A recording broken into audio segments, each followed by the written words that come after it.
it is special being able to play in other countries or in other cities around the country representing a school like Harvard that everyone knows, and a lot of times people really want to beat. And then just at school, I don't know, it's a phenomenal challenge and a fun challenge, is being held to the same standards as every other student, and also having the responsibility and having to compete against athletes at every other school that really maybe don't have the same academic responsibilities, but the duality of the task and the responsibility is fun and challenging.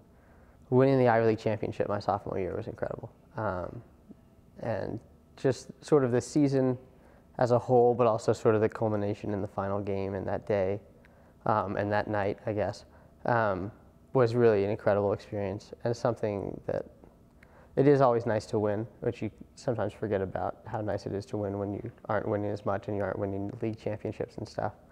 But on top of that, just, it's all like the little memories. It's like the road trips and the locker room and like all the things. And just being able to, now being a senior, being able to like tell all the younger guys about the kids that were seniors when I was a freshman, or the older guys that they never met but are so intimately a part of the same thing that they're involved in. It's really cool to be sort of a bridge between generations, the same way the people that were older than me were to me.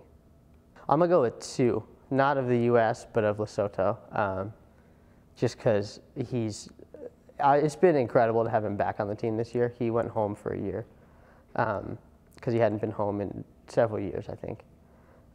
He's just, aside from being 24, he's just the wisest person I've ever met. And so I'd love to just like sit around and listen to him tell stories.